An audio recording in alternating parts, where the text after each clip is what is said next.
Tell BT they could beat it. Yeah, I want to see me on my TV. And this morning our guest is Rhonda Chansu, who has two films actually, Quiet Revolution and Riding Bull and Quiet Revolution. You're the co-director, and your two films will be featured today at 8 o'clock on TTT. So welcome to the program, Rhonda. Thank you, Lisa. And congratulations on two films. Thank you so much. Are you excited? I am excited. Is this your TV premiere? Yes. Yeah. It's a TV premiere for both films. For both films, wonderful. So tell us about Quiet Revolution first. Okay. So Quiet Revolution is a portrait of a community at Wasamaki that is engaged in a practice of permaculture. So permaculture is really a design-based way of looking at agricultural systems and designing your environment so that you consider all of the energy inputs and outputs for kind of to live in greater harmony with your environment. Right. Basically. Okay. So it's a documentary style. Yes, it is a documentary film. So it really follows the efforts of different practitioners within the community on the farm at Wasamaki and how they have tried to implement these practices. And what made you guys, because you're co-director, what made you want to do a film on this topic? Right, so it just happened to be a little bit of a coincidence. I had spent, I think it was a week down at the farm in 2016, camping out in a tent, really taking different courses in permaculture, and it just so happened that there was a call for films immediately afterwards. So I was speaking with one of the other people who attended the workshop, and we just decided, okay, well, let's do it. It was a call for environmental films. So Interesting. Yeah, Very interesting. The timing happened to be right. Yes. Would you have done it otherwise? I'm not sure if I would have, if there would have been really just the a topic, motivation to do it at that particular point in time. Yeah. But Riding Bull is all you. You're the only director on this film. Tell us about it. Okay, so it's called Riding Bull Cart. So what happened is, this was in 2015, and I, at the time, was doing a lot of freelance work. I was doing weddings, and I was on my way rushing into Port of Spain to film a wedding. I was on time, but I don't know, for some reason I was rushing. And I happened to see on the highway near Mokoya, there was a man. It was a man riding a bull cart, and I looked back in the rearview mirror, and I saw him moving as if in slow motion. It was so majestic and so beautiful.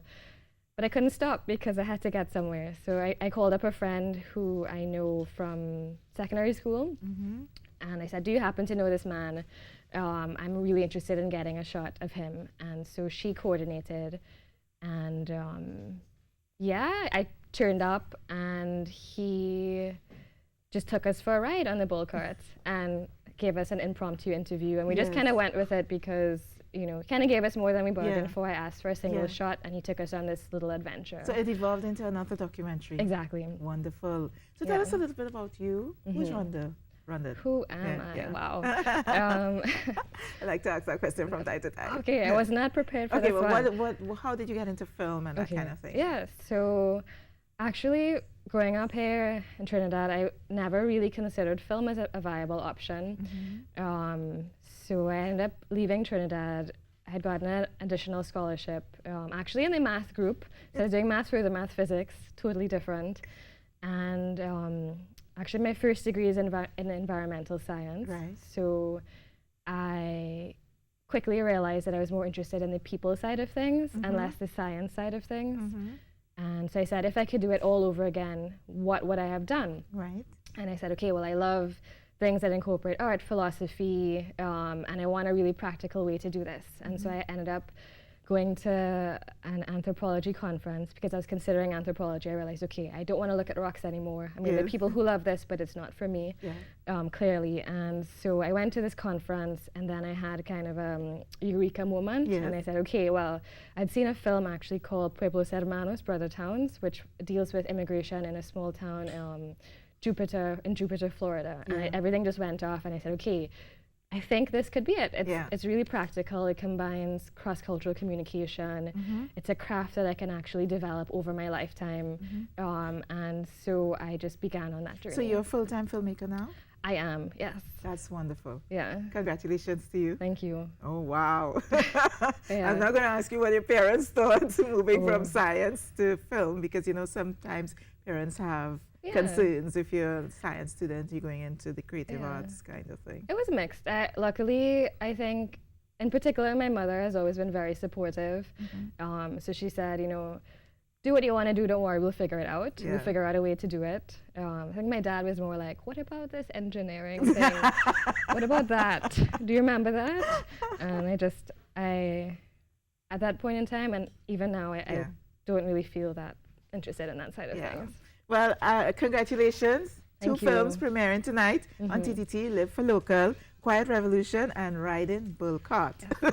We got it right. Rhonda Chansu, congratulations Thank to you. you. And so good to have your programs, your films here on TTT Live for Local. So remember, tune in at 8 o'clock. I will certainly be looking, so you can too at 8 o'clock. So they can't empty me with the MTV. Tell BT they could beat it. Yeah, I want to see me